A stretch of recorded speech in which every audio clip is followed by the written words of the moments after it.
Malinaw naman po no yung video na nakita po natin. Yung misis po ninyo, yung paalam, iba na pala ginawa. Opo. O, kailan pa po siya umalis? Nung March 1 po yan, nagpaalam lang na bibili daw ulam tapos hindi na bumalik. Iba pala yung ulam. Wow, ha? Nitong si misis. Paano po ninyo nakuha or nahanap itong video po na ito? Ano po yan, nabuksan po yan ng mga anak ko na ano yung kanyang account. Kilala niyo po ba sir yung kasama niya doon na Opo. lalaki? Paano po ninyo nakilala yon? Ay sa ano po, sabi nung anak kong bunso, pag ako nagtitinda sa madaling araw, yun lagi ang kabidyo call niya, Jobit Baldun. Okay. Ano po yun sir? Katrabaho ba niya? Hindi po, sa Facebook lang po nakilala niya. Ah, talaga? So, nakilala niya online, Opo. iniwan niya yung pamilya niya Opo. para doon sa taong yun. Ilan po yung anak ninyo sir? Ano? Sir, kayo po at ni Ma'am Salve Verche ay kasal. Opo. So, sa ngayon po, sir, sinusubukan pa rin po ba ninyong i-contact yung misis po ninyo? Hindi na po. Kailan po yung huli ninyong pag-uusap, sir? Matagal na po. Simula nung umalis siya, hindi na kami nag-uusap. Okay. So, sir, no, kasi sinusubukan po natin na hanapin itong pong misis po ninyo. Gusto rin nating makausap para man lang ipaliwanag niya. Kasi ano pa po bang ibang konklusyon ang meron tayo kung ang isang misis nakipaghalikan sa ibang lalaki? Ano po pati ang grabe ang ginawa niya sa amin. Hindi po ako makapokus sa paghahanap buhay. Pati yung mga panghanap buhay ko na isang lako kahanap sa kanya. Na-upload dun siya sa TikTok. Okay. Mukhang mas bata pa nga yung lalaki. Hindi, ma-third na rin yan. May edad na rin yan, sir. Nandito yan. Oo. Pinakita rin, sir, attorney ni sir, na nagra-rides pa sila. Okay. Simula nung March 1, naka-ano sila. Talagang nagbuhay dalaga na siya. Sir Domingo, sir, ano pong gusto ninyong mangyari base dun sa mga na-discover po ninyo, sa misis po ninyo? Gusto ko po ay pakulong na lang po yung dalawa na yan. Hindi ko na rin naman po tatanggapin yun sa amin kahit bumalik siya. Sir, anong ulam daw bibili niya? Maghanap lang daw po ng mga gulay-gulay, ganun. Pero yun ang paalam, siguro nakikipagtagpo na dun sa lalaki. May mga maydi kasi yung lalaki nandun sa Liter C ay. Yung Kalawag kasi meron sa tabing dagat na Liter C. Yun talagang pasyalan ng mga tao. Sir, nakausap po namin siya. Kaharap po si sir, nakausap ko po itong si Ma'am Salve. Sinasabi niya na ayaw niya na po talagang bumalik. Ayaw na bumalik. And ayaw po niyang ipagbigay alam yung kinaroroonan po niya ngayon. Kasi, So talagang inaabandona na niya yung pamilya po niya. Talagang masaya na siya sa feeling nitong... yun naman po ang sinasabi nun pag sabi niya sa akin nun, ako, Pika, pag may sinamahan ako, alangan bumalik pa ako sa inyo, sabi nga ganun. Patatlo na kasi yan, sir. May nakarelasyon na rin yun sa cellphone. Katwiran niya sa cellphone lang, nakikipagbulaan lang siya. Ay, sabi ko masama yun kasi may asawa kang tao. Ay, hindi nakikinig sa akin, sir. Sabi niya sa akin masaya siya sa ginagawa niya. Hindi kasi sir, ganito po, no? Gusto po natin no, na sana maging liable po siya dito sa mga ginawa po niya sa inyo. Opo. Okay? Pero Kawawa po pati ang mga anak ko. Pag minsan yung bunso ko panigurado yan. Ilang taon ba yung mga anak po ninyo? 8 taon lang po yung kasama ko dyan na bunso. Pag minsan ay nakikita ko sa isang sulok na parang nag-iisip siya, parang tulala. Yung mga anak ko na epektuhan sa ginawa niya. Ganito po sir, no? Kasi parang nahihirapan tayo no, na i-contact po ang inyo pong misis. Pero kung gusto mo talagang panagutin yung misis po ninyo, ang pwede nating makita dito is yung krimen na tinatawag natin na adultery. Although, I have to be honest with you, doon po sa krimen na yon, ang kailangan nating patunayan is yung sexual relationship na tinatawag, yung sexual intercourse. Okay? Pero syempre, yung video naman siya rin nakita natin, sa kama yon. Sa kama yon, close na close sila, naghahalikan. Okay. Wala rin naman kasi, ang hirap kasi patunayan or ang hirap magkaroon ng ebidensya na talagang may ginawa silang iba pa doon sa kama po na yan. Pero yung video po na nakuha po ninyo is indicative. In short, okay, alam natin na papunta na rin naman doon. Nangupahan na po pati sila sa Santa So Barbara. nagsama na talaga sila. Nagsama na sila. Okay. Sa Yung Santa lalaki Barbara. po ba sir, alam nyo kung kasal ba yan? Hindi ko po alam. Okay. Nagsama na po sila sa Santa Barbara. Muntik ko na nga po maabutan yan dun eh.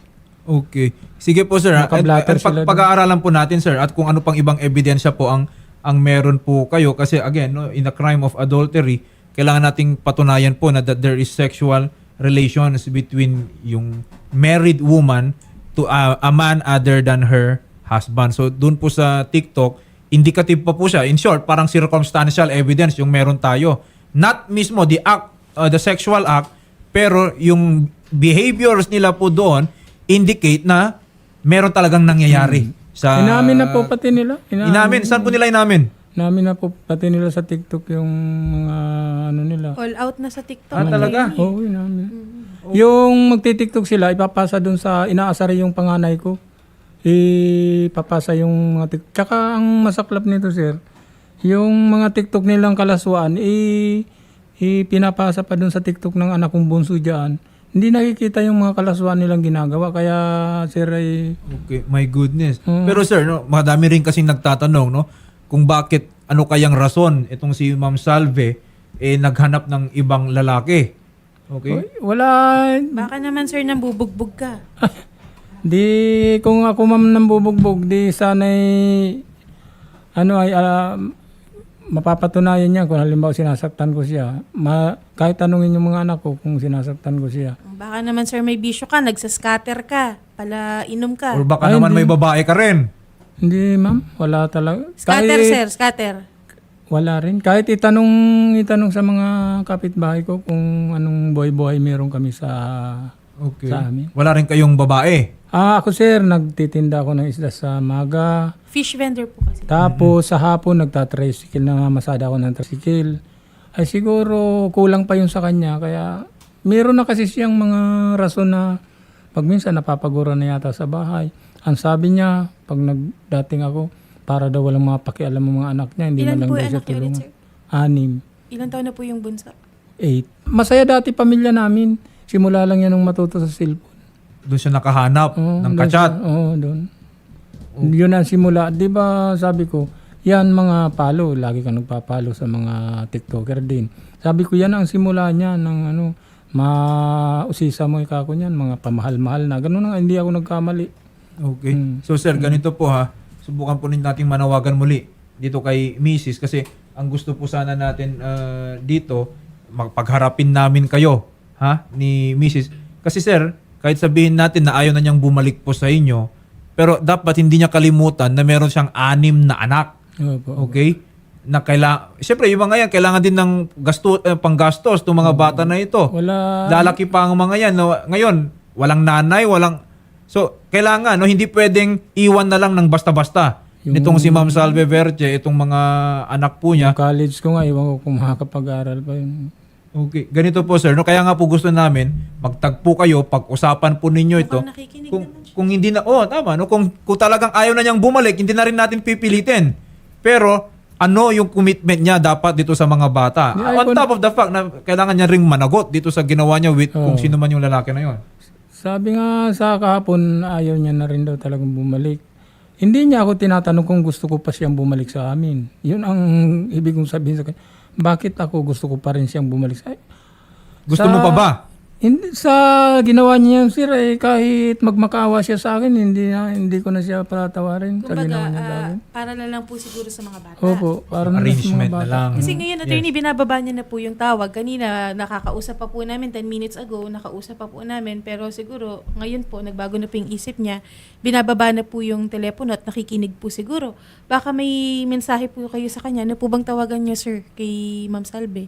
Ang ibig kong, ang sasabihin ko sa kanya ay magpakasiya-siya dyan sa ang gusto kong mangyari ay kung makulong na lang silang dalawa sa ginawa niyang pag-abandon sa aming mga anak niya. Kung siya man ay babalik sa amin ay hindi ko na rin siya tatanggapin. Ayaw na rin ng mga anak ko sa kanya. Sabi nga sa akin ng anak kong nandyan sa Kalintong, pabayaan mo na yan, Papa. Kulong na lang natin yan. At least malinaw po no yung gusto ni Sir Domingo na Pakulong na lang ano sir. bang Pare. paboritong ulam nito kasi ni Ma'am Salve? Yung paborito niyang inuuwi sa inyo dapat, sir. Oo. Ang paborito niyan yung kanyang kachat. Aray ko! Yung pala yung ulam. Yun yung ulam na gusto, sir. Oo, yun ang laging alibay. Bibiling ulam. Siguro nagtatagpo na sila dun sa letter C. Lagi. Pero ano yung madalas na inuuwi sa inyong ulam dati, sir? Yun, wala naman sir. Ma'am inuwi yan ng ulam. Kung ano lang ipabili sa kanya. Talagang rason lang talaga yon, no? Rason lang. Sir Domingo.